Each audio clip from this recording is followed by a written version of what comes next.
Hey there, how's it going? How's it going? Chris Gravy from We Love Betting. The Premier League is back after an enthralling 6 days of international football. Hope you enjoyed it as much as I did.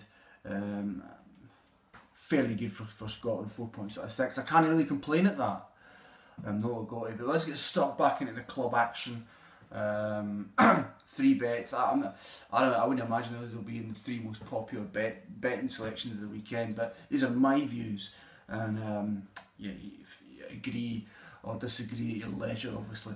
I'll start off with the game between Everton and Aston Villa at 3 PM on Saturday. Most of you know by now I'm desperate to take on Aston Villa at every opportunity. So far this season it's paid off. I still think they'll be in the soup, the relegation soup, come the end of the season. I still think they'll be involved in that process. However, this week I think they're actually being a little bit underestimated, believe it or not, because I think Everton are an incredibly short price to win here in this match. Everton, best price when I last checked an hour ago, 6-10 with William Hill. That's far too short for me, for a side who done in 17th in the table at the moment, leaking goals left, right and centre, and just look to be a wee bit unbalanced at the moment. Of course, lost John Stones as well in defence to a sort of medium-term injury. So, just not in the right state of mind at the moment. Not on the right road at the moment. Everton, I think they'll win this game. I'm not disputing that, but the prices are far too short for me. So I'm trying to think how can I get involved with this game? How can I exploit that really short price? And I looked at perhaps back in Villa +1 on the Asian handicap. I looked at that, I hummed and hawed, I thought about it, I thought no, I'm going to back unders in this particular game. And you might be surprised at that, because of course Everton, I think, conceded 16 goals in the Premier League, more than any other side. So why do you want to back a side that's leaking goals like that? Well, quite simply, I don't think Aston Villa have the capabilities to exploit that, really. So that's why I'm getting with the unders here. I think Villa have scored just 4 goals this season. That is atrocious, isn't it? Just a terrible attacking record. But defensively, they only conceded 9, which is fairly respectable in the league table. It's almost half of what Everton have conceded. So Villa, defensively, they're due a few pats in the back, definitely. 4 of 7 games this season gone under 2.5. And I expect that kind of similar out. I don't think Everton are capable of winning this game 3-0, not even 3-1. I think this could be a tight affair, 1-0, 2-0. That's what I'm saying. I can see Villa failing to score again. I can see Everton maybe nicking 1 or 2, but no more than that. So naturally, I'm moving towards under 2.5. That is 11-10 with Paddy Power, my opening salvo for the weekend. Game 2. Unlike Game 3, I'm taking on a side that I think are consistently overestimated with the bookmakers every week, and that is Southampton. Now I'll start with saying, well done Southampton. Koeman's come in, he's done a good job so far, and it deserves an immense amount of respect. But for me, again, bookmakers are just too short on Southampton every week.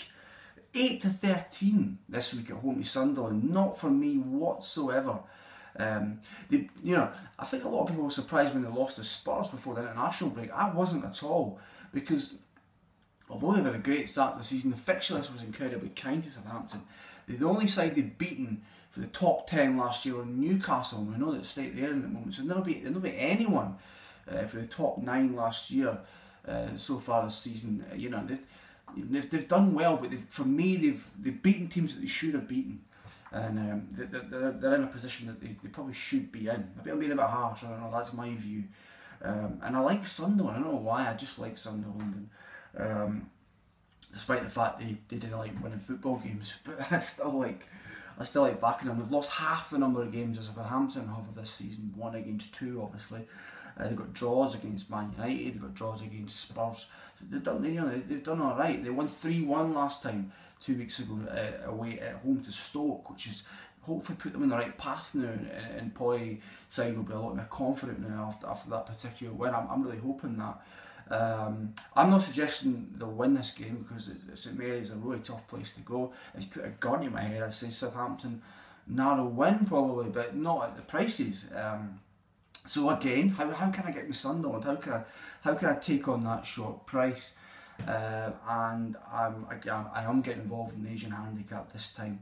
I think Bet Victor 9-10 on Sunderland with a goal start on the Asian handicap. That means if it's a draw or Sunderland win, obviously I get paid out at 9-10. If Sunderland lose by the odd goal, which is a distinct possibility, I get my money back. So that, for me, is enticing enough to get involved at 9-10. I think Sunderland could are definitely good enough not to lose by 2 or more goals in this particular match. So I'm happy to get involved at 9-10. Sunderland +1 in the Asian handicap with Bet Victor.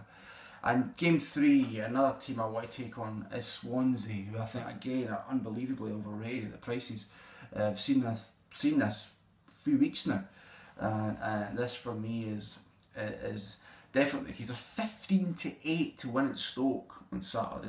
For me, that's barmy. They haven't won since August. It's just an incredible price. And like Southampton, they pretty much done as we expected. Alright, they beat Man United, opened the season, beat United, but an absolute shambles. Then they beat West Brom and Burnley after that. They've not won since. They've not won in 4. So again, you can make a case to say they've done what they were expected to do. It does not merit them to be shot as 15-8 away to Stoke this particular week. Swansea failed to beat the bottom side Newcastle last time out 2 weeks ago. People were tweeting me that particular week, what do you think of Swansea? I think we're 11-10. I just didn't fancy it because I'm just no fully behind this side. Certainly at the prices we see them every week, that's for sure. Stoke owe me one. I'll be quite honest with you, Stoke owe me one. I backed them on opening day of the season at home to Villa. I backed them again at home to Leicester. They let me down both times, so the Potters owe me one here. I hope they can bring home the bacon this particular week.